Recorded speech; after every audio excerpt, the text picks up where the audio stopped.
Hello friends, welcome to રસોઈ with Jalpa. આજે આપણે ચા બનાવીશું, ગરમા ગરમ મસાલેદાર ચા. એના માટે એક પેન લેવાનું છે અને ગેસ પર મૂકીને ગેસની ફ્લેમ ઓન કરવાની છે અને એમાં થોડું ચા પત્તી ઉકળે એટલું થોડું પાણી ઉમેરવાનું છે અને પાણી ગરમ કરવા મૂકી અને પછી એમાં આપણે ચાય પત્તી ઉમેરીશું.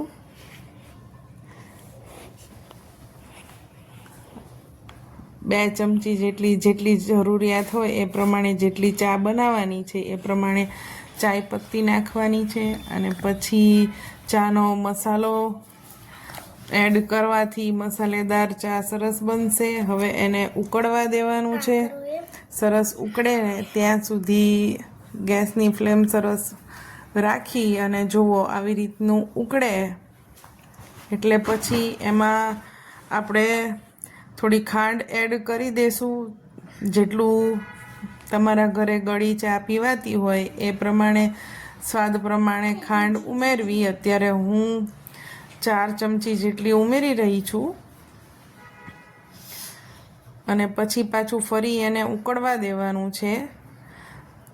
અને થોડો એલાયચી પાવડર મારી પાસે રેડી જ હતો એટલે મેં થોડો એલાયચી પાવડર ઉમેર્યો છે એમાં. ને પાછું ઉકળવા એકદમ સરસ ઉકળી જાય એટલે 1 કપનું મેઝરમેન્ટ લઈ અને જેટલા કપ ચા બનાવવાની છે એટલા કપ એમાં દૂધ ઉમેરતું જવાનું છે. અને દૂધ ઉમેરાઈ જાય પછી ગેસની ફ્લેમ ફૂલ રાખી અને ચાને સરસ ઉભરો આવે ત્યાં સુધી ઉકળવા દેવાની છે.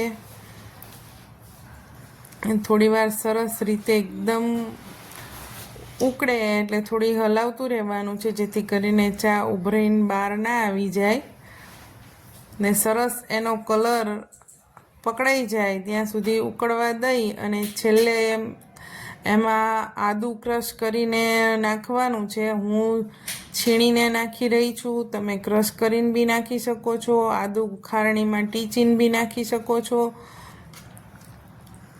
અને આદું નાખ્યા પછી આદુનો ટેસ્ટ ખરેખર ચામાં બહુ સરસ આવતો હોય છે. પછી એક ઉભરો લઈ અને ચા હવે રેડી છે સર્વ કરવા માટે. તો સરસ મજાની ગરમા ગરમ મસાલેદાર ચા ઠંડીમાં બી પીવાની બહુ મજા આવતી હોય છે ને ચાનો કલર પણ બહુ સરસ આવ્યો છે, જોઈ શકો છો. તો તમે મારી ચેનલને લાઈક, શેર અને સબસ્ક્રાઈબ કરજો.